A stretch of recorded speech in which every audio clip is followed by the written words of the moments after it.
नागपुर के धंतोली थाना क्षेत्र में इलेक्ट्रॉनिक्स दुकान में हुई लाखों रुपयों की चोरी का पुलिस ने खुलासा कर दिया है। पुलिस ने सीसीटीवी फुटेज और गुप्त सूचना के आधार पर मुख्य आरोपी विष्णु भोसले को अमरावती से गिरफ्तार किया है। पूछताछ में आरोपी ने अपने फरार साथी आर्य भोसले के साथ मिलकर चोरी की वारदात को अंजाम देने की बात कबूल की है। धंतोली थाना क्षेत्र स्थित भगवती मंदिर के पास यशवंत स्टेडियम के समीप स्थित फेयरडील इलेक्ट्रॉनिक्स दुकान में यह चोरी हुई थी। जांच के दौरान पुलिस ने घटनास्थल और आसपास के सीसीटीवी फुटेज खंगाले, जिनके आधार पर आरोपी विष्णु भोसले की पहचान हुई। इसके बाद मिली गुप्त सूचना पर पुलिस टीम ने अमरावती में दबिश देकर उसे हिरासत में लिया। पूछताछ में आरोपी ने दुकान का शटर तोड़कर चोरी करने की बात स्वीकार की। जांच में यह भी सामने आया कि वारदात के दूसरे ही दिन आरोपी ने चोरी के पैसों से नई दुपहिया मोटरसाइकिल खरीदी थी। पुलिस ने आरोपी के कब्जे से चोरी के 3 LED टीवी तथा 2 दुपहिया वाहन जब्त किए हैं। मामले में फरार आरोपी आर्य भोसले की तलाश जारी है और धंतोली पुलिस आगे की जांच में जुटी हुई है।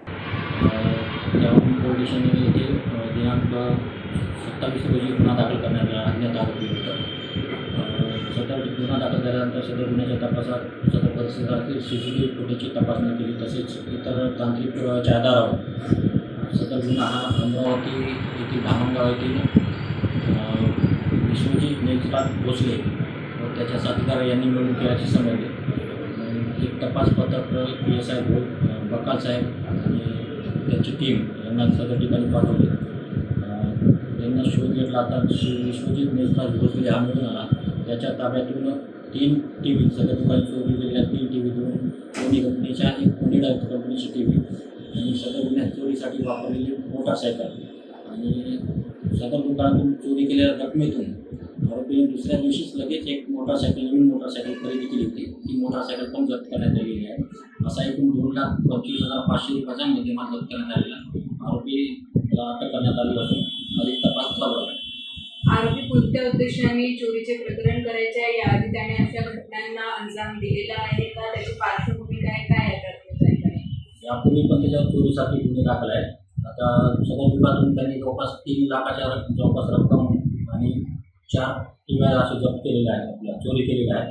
तर ती 3 टीव्या आपण आरोपीकडून मिळून आलेल्या आहेत। इतर आरोपी फरार असून त्याच्याकडून गुन्ह्यात चोरी केलेली रक्कम आणि 1 TV अशी जप्त करणे आहे।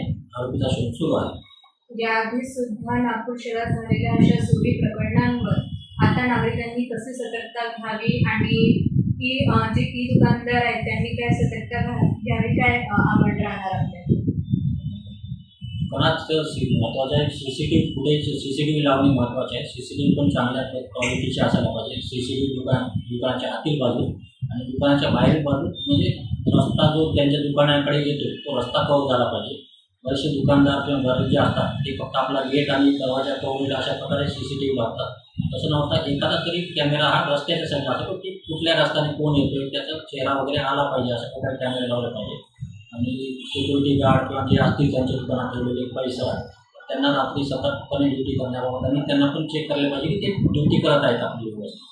ही संपूर्ण कारवाई कोणाच्या मार्गदर्शनाखाली करण्यात आलेली आहे? सदर कारवाई माननीय पोलीस आयुक्त विश्वास नांगरे पाटील यांच्या मार्गदर्शनाखाली, तसेच सहाय्यक पोलीस आयुक्त नवीन चंद्ररेड्डी, पोलीस आयुक्त तक्रार विभाग माननीय Manita Chavan madam, DCP Gorakhganj Shri India news 224 के लिए ब्यूरो रिपोर्ट नागपुर।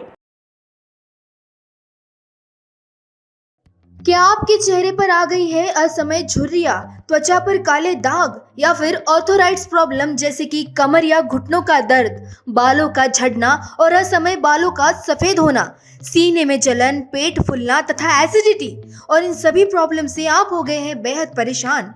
तो अब से आपको इन सभी से मुक्त करने के लिए और सभी परेशानियों पर पक्का और सफल आयुर्वेदिक उपचार का लाभ उठाने के लिए काले आयुर्वेदिक पायल्स लेजर हॉस्पिटल लाया है समस्याओं पर निवारण। आज ही आइए नागपुर के सबसे अच्छे हॉस्पिटल काले आयुर्वेदिक पायल्स लेजर हॉस्पिटल में, जहां आपको मिलेगा इन सभी समस्याओं का निवारण। हमारा पता Kale Ayurvedic piles laser hospital, Umred road, Dighori bus stop के पास, दिघोरी, नागपुर। संपर्क करें 7553877070 या फिर 9423105824।